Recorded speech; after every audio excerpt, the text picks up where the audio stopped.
누가복음 2장 10절에서 11절 말씀입니다. 함께 읽도록 하겠습니다. 천사가 이르되 무서워하지 말라. 보라, 내가 온 백성에게 미칠 큰 기쁨의 좋은 소식을 너희에게 전하노라. 오늘 다윗의 동네에 너희를 위하여 구주가 나셨으니 곧 그리스도 주시니라. 한 번 더 읽겠습니다. 천사가 이르되 무서워하지 말라. 보라, 내가 온 백성에게 미칠 큰 기쁨의 좋은 소식을 너희에게 전하노라. 오늘 다윗의 동네에 구주가 나셨으니 곧 그리스도 주시니라. 아멘. 우리 모든 성도들이 그 행복한 그런 성탄절이 되시고, 또 성탄절을 통해서 크신 주님의 복들과 주님의 은혜들을 누리시기를 축복합니다. 성탄절의 성격을 이렇게 표현하면 오늘 이제 본문에 있는 것처럼 온 백성에게 미칠 큰 기쁨의 좋은 소식, 이것이 성탄절의 그런 성격이에요. 다시 한 번 더 말하면 온 백성에게 미칠 큰 기쁨의 좋은 소식, 이것이 성탄절을 의미하는 아주 표현이 잘 된 그런 표현입니다. 그러면 왜 그런가 하니까 이 모든 사람, 우리만 아니고 사실 모든 사람이에요. 이 모든 사람을 위해서 구주라는 것은 구원의 주님을 줄임말이에요. 구원의 주님이 나신 날이기 때문에 정말 온 백성에게 미칠 큰 기쁨의 그런 좋은 소식이 바로 성탄절이다 하는 그 이야기거든요. 그런데 어떤 사람에게는 큰 기쁨이 될 수 있지만 어떤 사람에게는 그 큰 기쁨이 안 될 수가 있거든요. 그 차이가 바로 뭔가니까 우리에게 구세주가 필요하냐 안 하냐 하는 그 차이입니다. 그러면 어떤 사람에게는 구원이 필요하다고 생각하는 사람에게는 큰 기쁨의 좋은 소식이 되고, 또 어떤 사람에게는 그런 걸 잘 모르겠다는 이야기거든요. 즉 구원의 그런 이 필요성 그 자체를 잘 모른다 이러면 이거는 뭐냐니까 사실 다른 사람이 막 기쁘고 일으키지만은 왜 기쁜지 잘 모르는 거예요. 그래서 우리에게 구원이 왜 필요한가 하는 이거부터 정립하는 것이 대단히 중요하다 하는 생각이 듭니다. 그래서 이것을 간단하게 이제 표현을 하면 왜 우리에게 구세주가 필요하냐? 성경에는 아주 복잡하게 이렇게 얽혀져 있거든요. 그래서 이것을 핵심적인 그런 과정만 간단하게 살펴보면 하나님께서 하나님을 보통 어떻게 부르느냐 하니까 좀 어려운 말로 제1원인이라 부르세요. 그 제1원인이란 것은 뭐냐니까 이 세상 모든 것은 어떤 원인의 결과로서 이 세상에 모든 것이 이렇게 존재하거든요. 그런데 하나님은 뭐냐? 하나님을 존재하는 어떤 원인이 없는 거예요. 하나님 자체가 그 원인인 거예요. 하나님 자체가 원인이고 하나님 자체가 결과고, 그래서 성경은 스스로 있는 자, 즉 스스로 있는 자, 우리 모두는 뭐냐? 어떤 원인에 의해서 우리가 존재하고 꽃이나 이 모든 것도 원인에 의해서 존재하거든요. 하나님은 그렇지 않아요. 본래부터 계셨던 분, 이분이 하나님이세요. 그래서 이 우주와 이 조그마한 지구의 그런 역사의 시작은 바로 뭐냐? 제1원인이신 하나님으로부터 시작했는데, 그것이 창세기에 보면 하나님께서 우주 만물을 다 창조하셨는 거예요. 창조하셨고, 그 다음에 하나님의 창조물 중에서 어떤 특별한 그런 창조물이 있는데, 그 창조물이 바로 우리 인간이에요. 왜 특별한 창조물인가니까 이 세상 모든 창조에는 하나님의 모든 것이 조금씩 담겨져 있어요. 꽃도 그렇고 우주도 그렇고 하나님의 능력과 하나님의 지혜와 이것이 다 담겨져 있거든요. 우리 인간에는 참 이렇게 연약한 인간이지만 하나님의 이 많은 것이 담겨져 있어요. 그것을 뭐라고 이야기하는가? 하나님의 형상으로 우리 인간을 만드셨는 거예요. 그래서 이 세상 동물이나 살아있는 모든 것 자체는 인간처럼 생각하고 인간처럼 판단하고 인간처럼 무언가를 만들어내고 이걸 잘 못해요. 그래서 사자가 아무리 용맹스럽더라도 사자는 사자고 생활의 범주 안에서만 살아가요. 사자는 TV도 못 만들고 사람하고 싸우면 이기겠지만 이 사자는 집도 하나 못 만들어요. 그게 사자인데 우리 인간은 뭐냐? 하나님으로부터 그 하나님의 모양과 모습대로 우리가 지어졌기 때문에 하나님 속성 중에 있는 절반의 속성 자체를 우리가 할 수 있게 이렇게 만드신 거예요. 그래서 아주 특별하고 특별한 그런 존재였죠. 그래서 그 특별한 존재다 보니까 이 인간을 그 하나님 동산에 있는 모든 것을 다스리고 지배하게 하셨어요. 다스리고 지배하게 하셨거든요. 그렇기는 아주 하나님과 이 밀접한 그런 관계가 형성됐거든요. 그런데 그래서 그게 행복하게 잘 살게 되는데 문제가 뭐냐니까 그 우주의 근본 이치가 양면성에 있는 경우가 있어요. 빛과 어둠이 존재하고 이렇게 양면, 선과 악이 존재하는 그런 양면성이 있는 것처럼 그 위대하신 하나님 있죠. 하나님과 하나님 반대편에 있는 악의 그런 실체, 그 실체인데 그 실체도 누구냐? 인격체예요. 인격체인데 그 인격체 자체는 성경에는 자세히 안 나와 있지만 외경에는 어떻게 표현되어 있는가 하니까 하나님께서는 이루 헤아릴 수 없는 우리 인류보다 많은 천사들을 거느리고 계세요. 그 천사들이 하나님을 수종하게 되는데 그 천사들의 능력은 우리 인간의 능력보다 추월합니다. 아주 대단한 능력을 가져요. 한 번씩 TV에 보면 영화 나오죠. 그거는 이제 그것을 근거로 한 거예요. 그 천사들 중에 타락한 천사가 그게 이제 뭐가 되느냐? 천사에서 이름이 바뀌가 마귀가 된 거예요. 사탄이 된 거예요. 그럼 사탄이 딱 되다 보니까 이 사탄은 또 인격체죠. 인격체다 보니까 하나님의 피조물인 가장 하나님이 아끼고 사랑하는 피조물인 인간을 이 유혹을 하는 거예요. 유혹하고 막 이렇게 하면서 의되는 거니까 그 하나님을 배반하게 하는 거예요. 배반하면서 누구의 편으로 만들었느냐? 자기의 편으로 만들어버린 거예요. 만들어버리다 보니까 인간 자체가 그 위에 아주 심각한 그런 문제에 빠진 거예요. 어떤 심각한 문제인가니까 자기가 이렇게 살고 있는 이 세계가 자기의 세계로 알고 있단 말입니다. 이 무슨 말겠죠? 사실은 자기의 세계가 아니고 이 사탄의 지배를 받고 있는데 그것을 이제 잊어버린 거예요. 망각해버리고 상실해버린 거예요. 그런데 우리의 나라는 뭐냐? 우리가 있어야 될 건 이게 아니거든요. 이게 아니고 하나님의 동산, 하나님의 나라인데 그것을 이렇게 이제 완전하게 잃어버렸다 하는 그거를 이야기하거든요. 그런데 심각한 문제가 있습니다. 어떤 문제가 있냐? 하나님이 거느리던 그 천사가 타락을 했는데 하나님의 속성은 공이거든요. 공이다 보니까 반드시 그 타락한 이 사탄, 천사 있죠.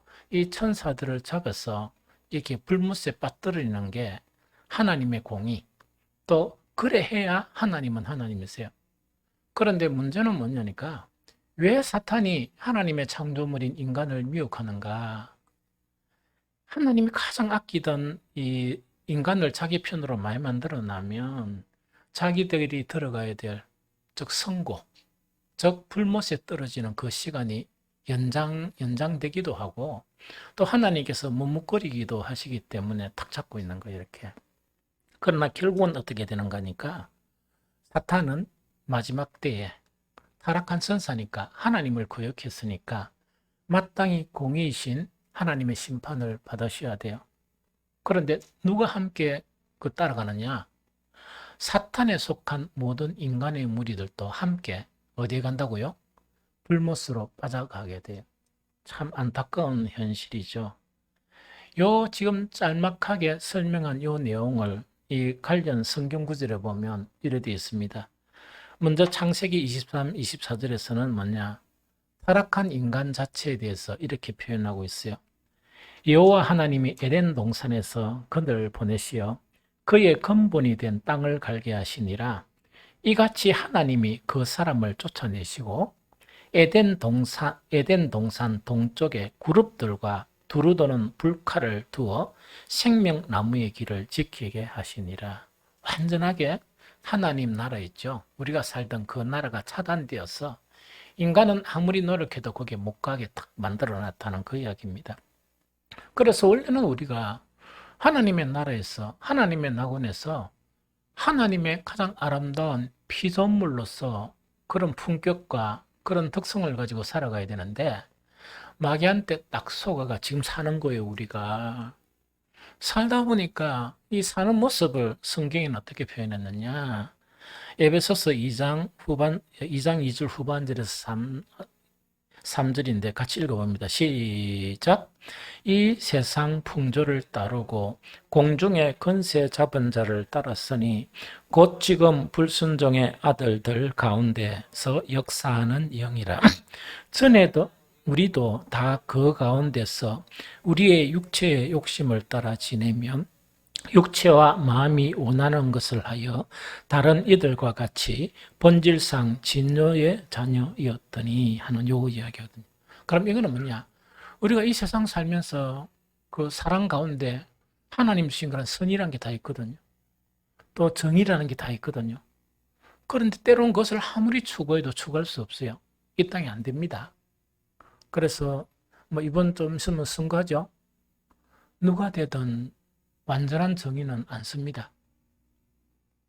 그래서 그거 가지고 있다니까 누가 대통령 뽑으면 완전한 정의를 이룰 것인가? 세상 사람들은 그래 생각해도 돼요. 그리스도인이 그래 생각하면 반피예요. 반피. 반피 아닙니까? 어중간한 그리스도인. 그 사실 누가 돼도 관계없습니다. 누가 돼도 관계없고 완전한 다윗처럼 좀 행복해지려 그러면 통치자가 하나님의 통치가 다윗을 통해서 이루어져야 다윗의 그런 왕국같이 그런 좀 괜찮은, 그래도 천국은 안 돼요. 그런 괜찮은 나라가 되지. 지금 둘이 후보 뽑았는데 제가 보니까 기대감이 0.1%예요. 1000분의 1밖에 없습니다. 하나님 기적이 나타나가 그 사람을 통해서 강권적으로 하나님이 이렇게 통치하시면 몰라도 그 두 사람의 사람 배경이나 인격 완전히 좀 아닙니다.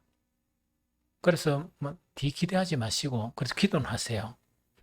그 두 사람을 믿지 말고 하나님의 통치가 일어나도록 그래 기도하시면 왜 되는가 하니까 우리가 살 동안 편안하게 신앙생활하고 천국 가요. 안 그러면 또 이상한 또디 같은 게 또 되면요. 머리가 아파요. 기도하기도 힘들고 그 다음에 참 이렇게 바르게 살아가기도 힘든데 그 신경 쓰여가지고 안 되거든. 그래서 그렇다는 거예요. 그래서 왜 그러는가 하니까 우리는 다 전혀 다른 체계, 전혀 다른 나라, 지금 사는 나라, 전혀 다른 이 세상에 속해서 살게 된 거예요. 그런데 슬프게도 아까도 얘기한 것처럼 왜 가장 슬픈가 하니까 우리는 본래의 나라 있죠. 나라에 대한 기억이나 그것 자체가 그 컴퓨터에 보면 딜리트 키 탁 누르는 것처럼 삭제가 돼버렸어요. 몰라요. 그러다 보니까 이 세상에서 막 이렇게 이제 바둥바둥거리는 거예요. 뭐 네가 착하니 내가 착하니. 하나님 보시면 다 나쁜 놈들이에요. 다 악하고 그렇거든요.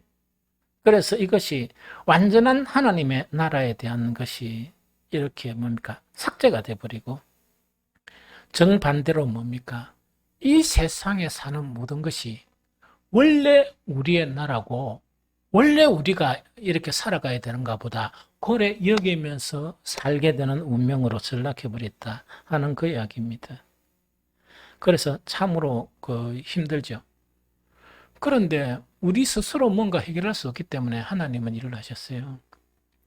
첫 번째 일이 뭐냐? 모든 이 세상의 족속을 구원하시기 위해서 한 민족을 택하는 거예요. 그 민족이 유대인이에요. 이해됩니까? 유대인인데 이걸 잘못 이해하면 안 되거든요. 하나님의 구원 원리가 모든 민족을 구원하시기 위해서 유대인을 택하죠. 예수 그리스도의 구원의 원리가 모든 족속을 구원하시기 위해서 12명의 사도를 삼으세요. 이해됩니까? 성경을 보면 뭐냐? 지금은 어떠냐? 이 세상 모든 민족을 구원하시기 위해서 저와 여러분인 그리스도인을 세운 거예요. 하나님의 구원의 원리가 그래요. 이게 무슨 말인지 알겠죠?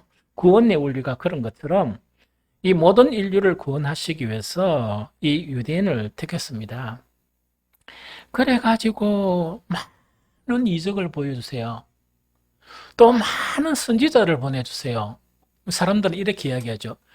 그렇게 많은 선지자를 보내줬으면 그 유대인들이 회개할 것이지라죠. 여러분들 그렇게 이야기하지 마세요. 목사가 그렇게 오랫동안 설교하죠. 다 받아들였습니까? 다 받아들였으면 지금 달라졌지. 연산동이 달라졌지. 부산도 달라졌지. 그와 똑같은 원리예요. 그런데 이게 참 어렵다는 그 이야기거든요. 그래서 그 많은 이적과 선지자들을 보여주시는데 유대인들이 나타난 결과가 딱 한마디로 표현된 것이 성경에 보면 신명기 32장 18절이에요. 같이 읽어봅니다. 시작. 너를 낳은 반석을 내가 상관하지 아니하고 너를 내신 하나님을 내가 잊었도다. 한 번 더 시작. 너를 낳은 반석을 내가 상관하지 아니하고 너를 내신 하나님을 내가 잊었도다. 유대인에게 그렇게 하나님께서 이 공을 들여가지고 많은 일을 하셨어요. 근데 이거는 유대인만 욕하지 말고 우리를 그리스도인으로 만들기 위해서 유대인에게 공 들인 것보다 더 공을 들였는데 더한 공은 뭡니까? 자기 아들 십자가에 처형하면서 우리를 택한 거예요. 그렇죠? 그래서 절대로 유대인들을 보면서 교훈으로 삼아야지 저런 인간들 이러면 안 됩니다. 그러면 안 됩니다.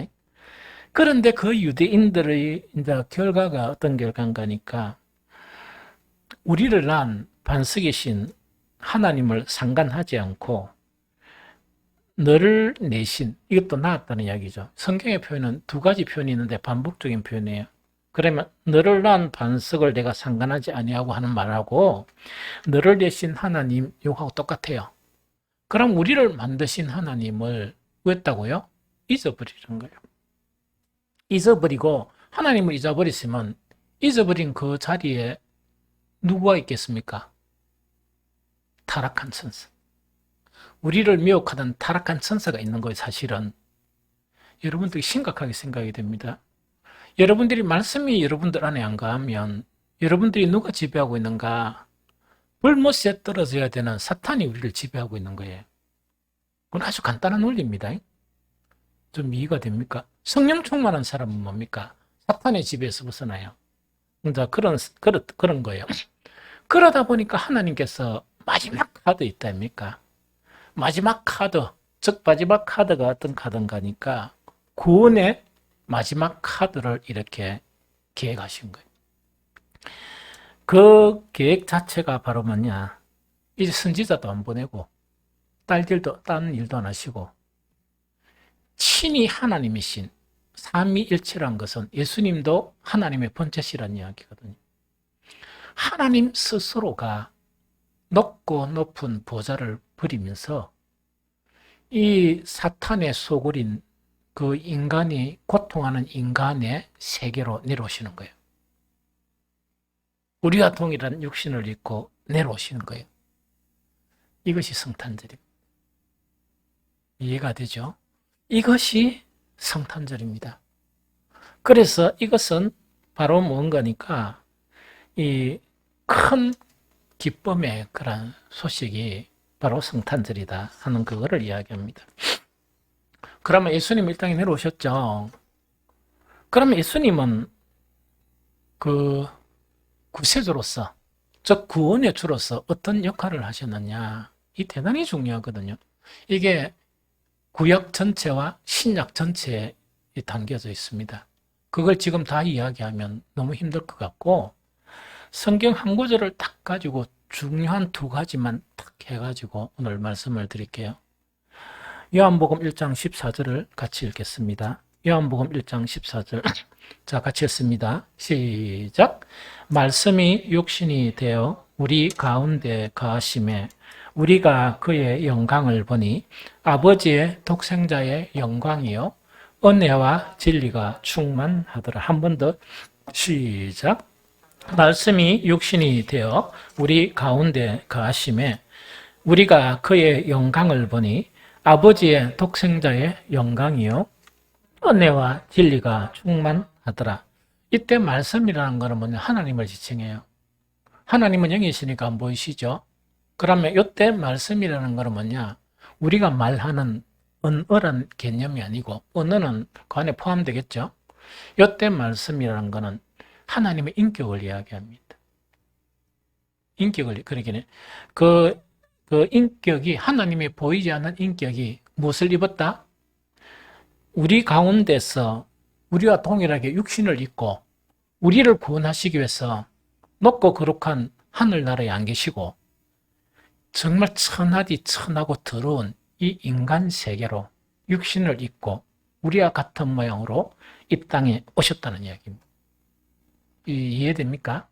그런데 이 땅에 오셨는데 그때 영성이 충만한 사람들의 눈에, 영성이 충만한 사람들의 눈, 정말 하나님을 간절히 기대하고 메시아를 간절히 기대하던 사람들의 눈에는 그 아기 예수, 그 예수님이 어떻게 보이셨느냐?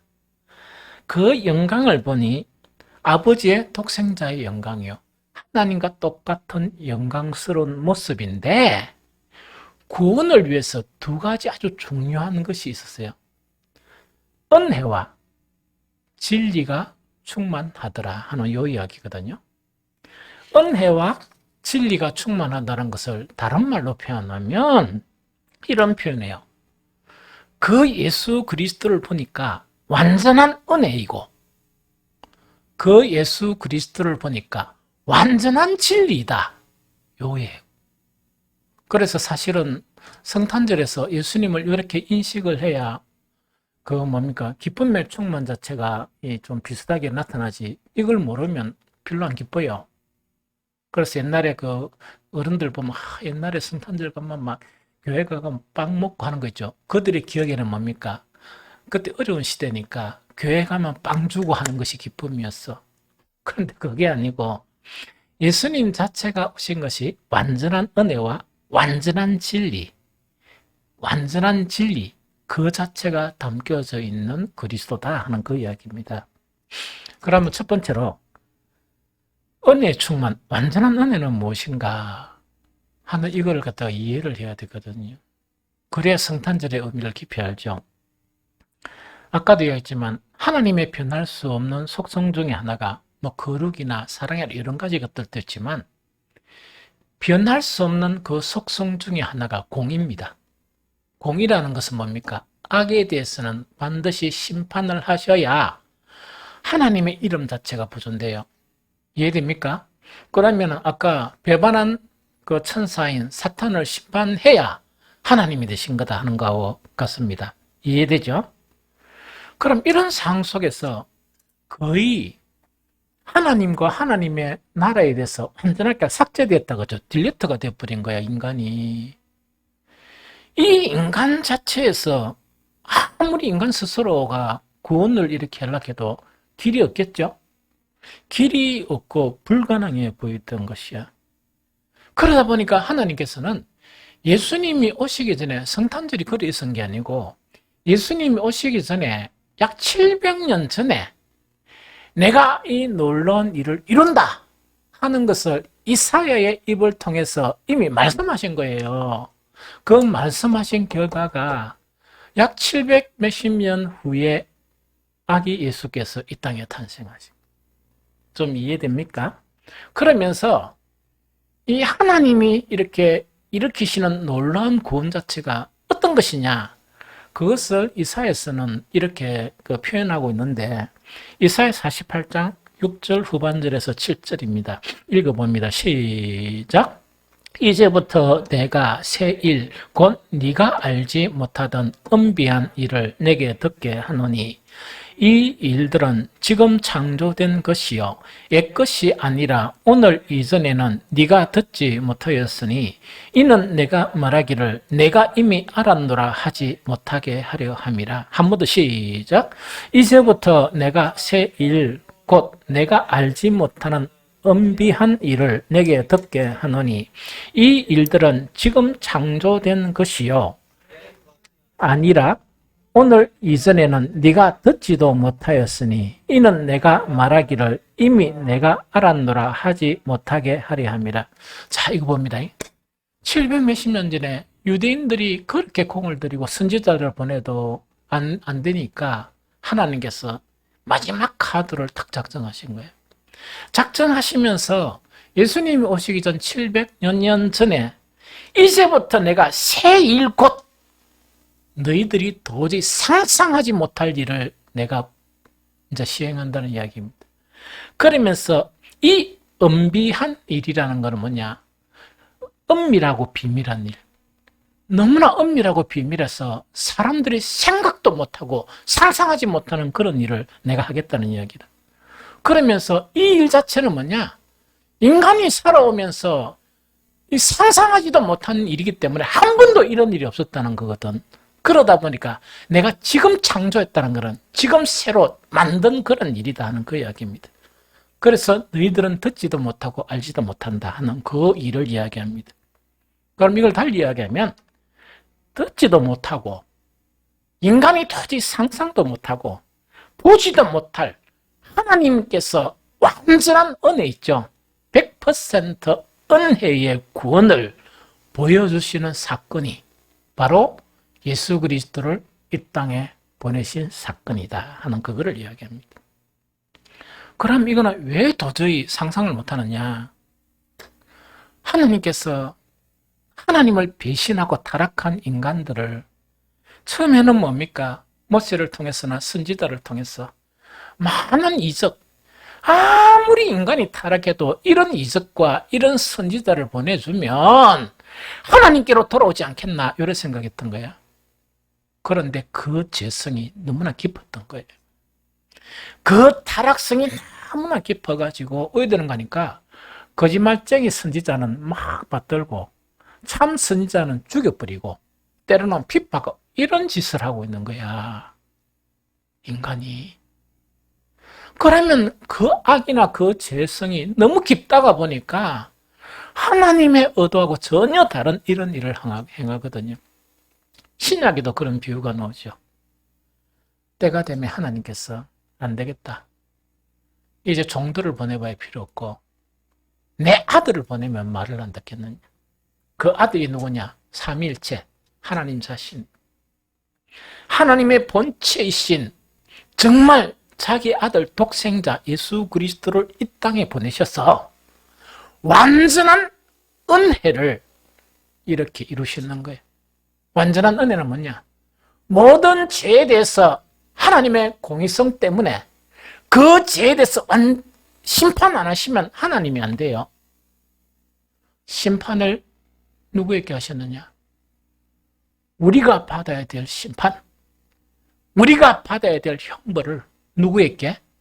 하나님이 스스로 그런 고통을 감수하시면서 십자가에 달리시는 그 일을 통해서 하나님과 천사들과 사탄과 이 모든 것들에 대해서 그 공의성 자체가 이루어졌기 때문에 하나님을 믿는 자들을 의롭다고 인정하는 100%의 은혜를 보여주신 사건이 예수 그리스도가 이 땅에 오신 사건입니다.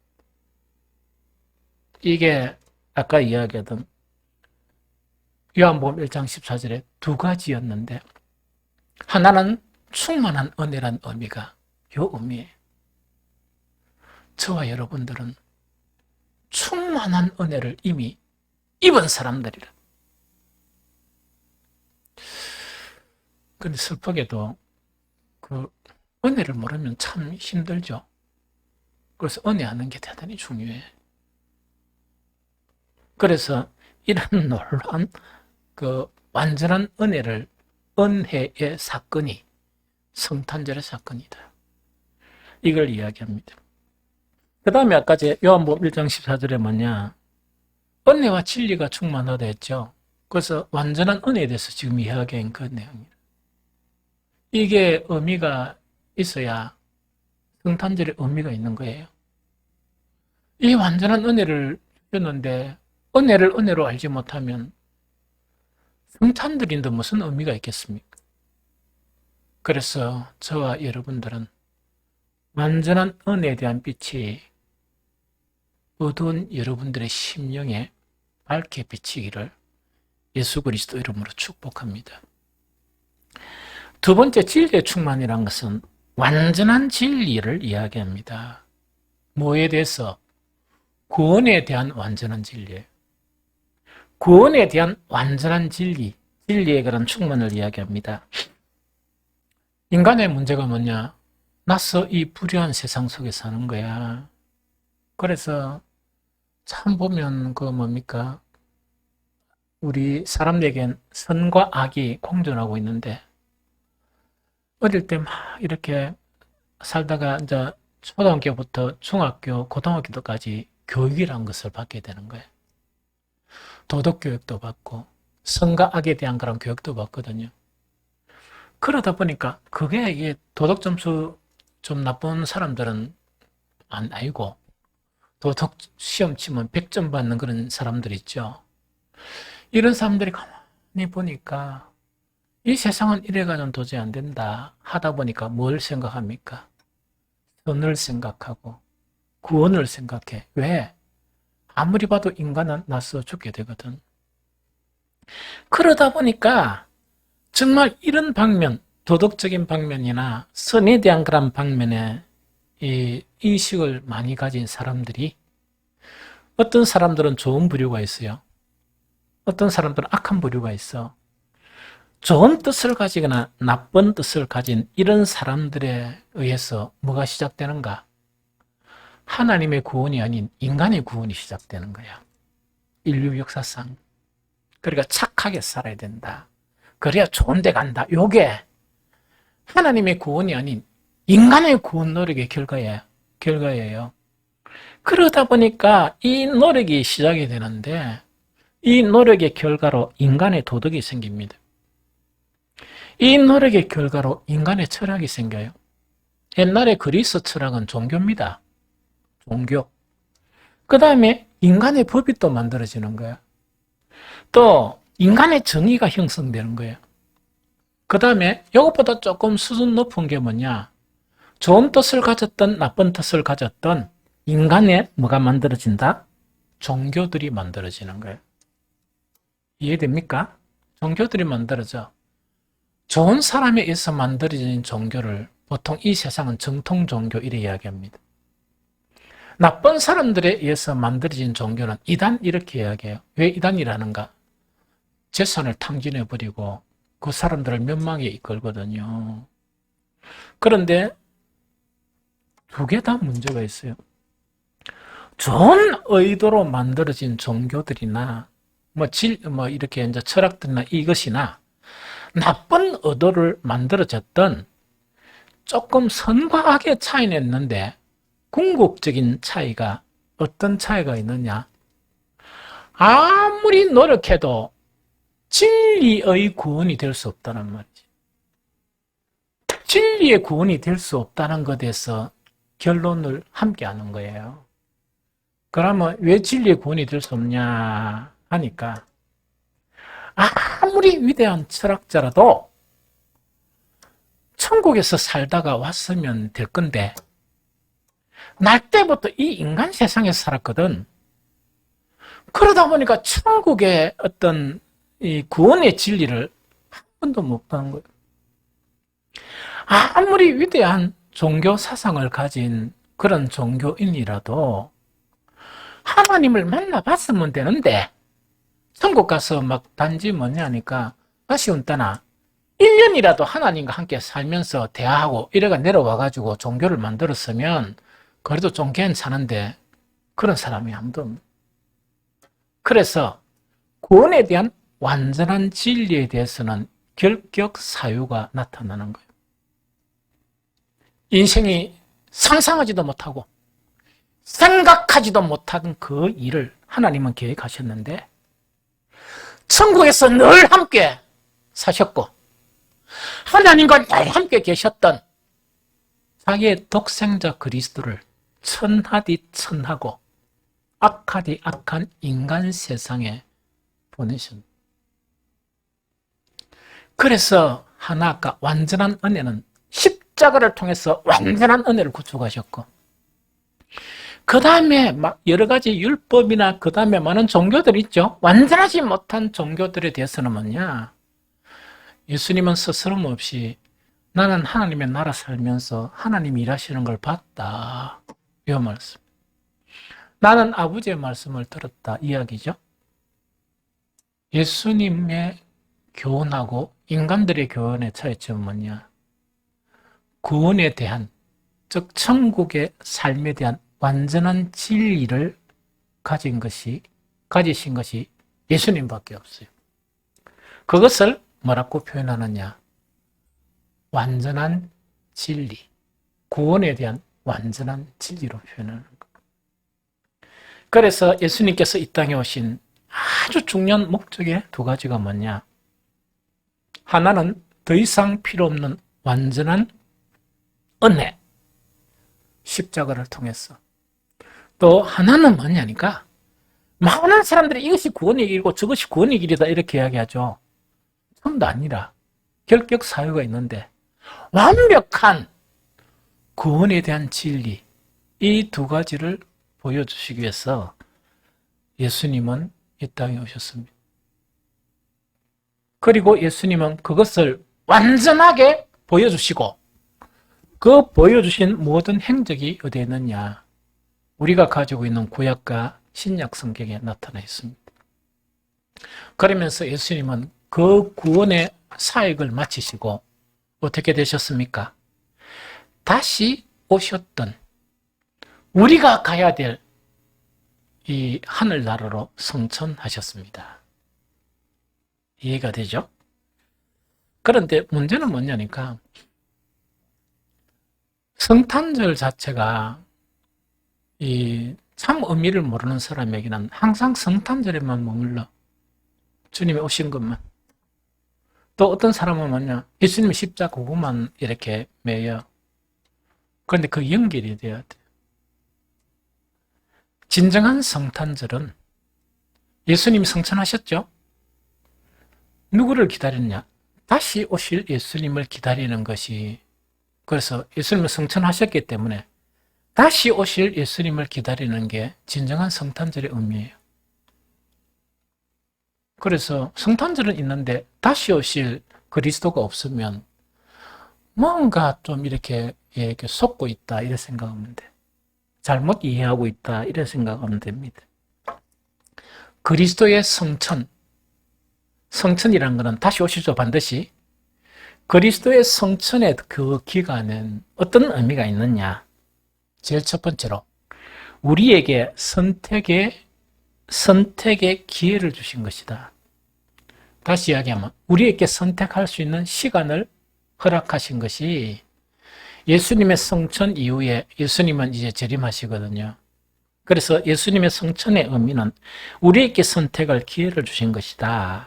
성경에 여러 가지가 있지만 한 구절만 살펴봅니다. 신명기 30장 19절에서 20절 전반. 자, 시작. 내가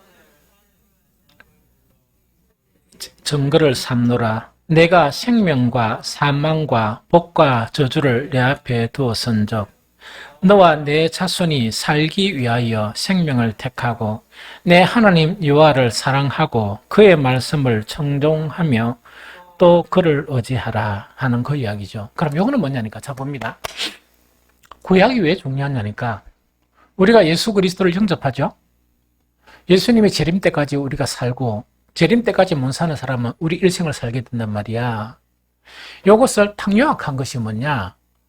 그 애굽의 종로로 타는 우리 이스라엘을 어디에 보내시는 거?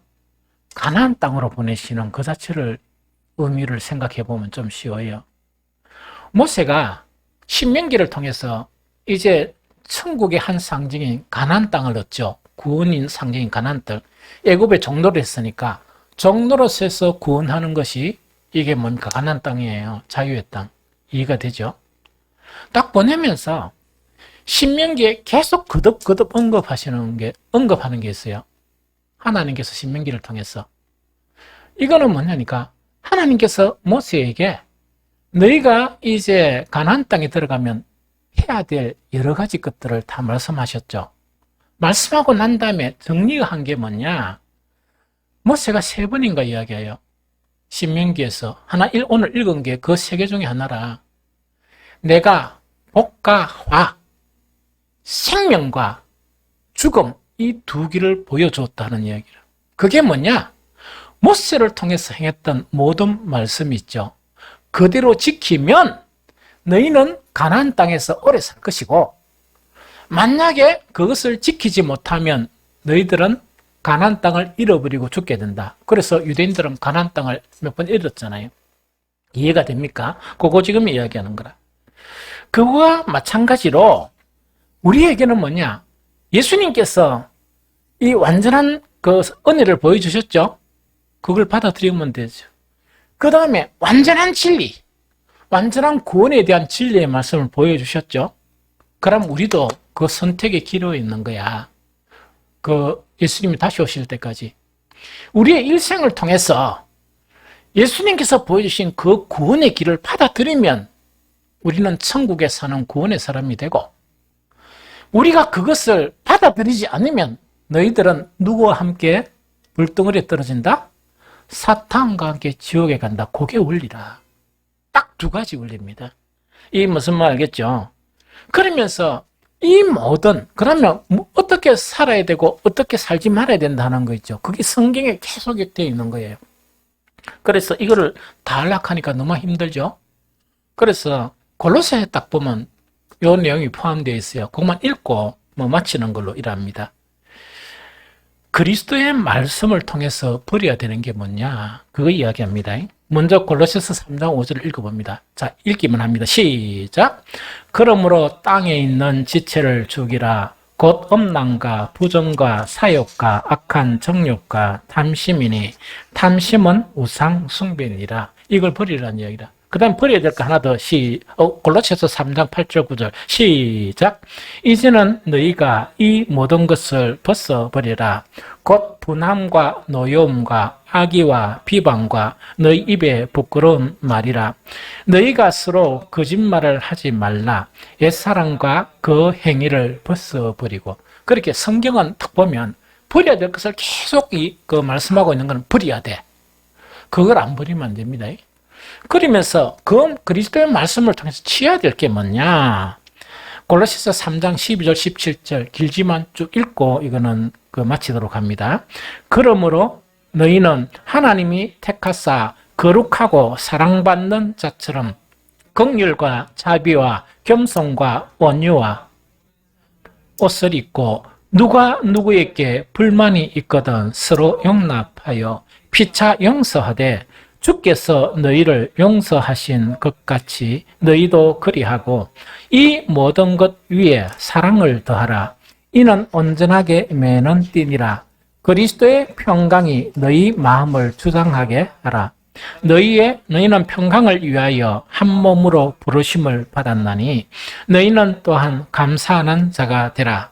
그리스도의 말씀이 너희 속에 풍성히 거하여 모든 지혜로 피차 가르치며 권면하고 시와 찬송과 노래를 부르며 감사하는 마음으로 하나님을 찬양하고 또 무엇을 하든지 말에나 일에나 다 주 예수 그리스도의 이름으로 하고 그를 힘입어 하나님 아버지께 감사하라. 이것이 샘플입니다. 그런데 이 내용이 이것만 보면 안 되고 성경 전체에 있다는 이야기거든요. 그러면 이게 뭐냐? 예수 그리스도께서 놀라운 구원을 보여주시고 성천하셨습니다. 그러면 끝난 게 아니고 우리는 뭡니까? 예수님의 성천 기간 동안 우리는 선택의 기로에 있는 거예요. 무엇을 선택할 것인가?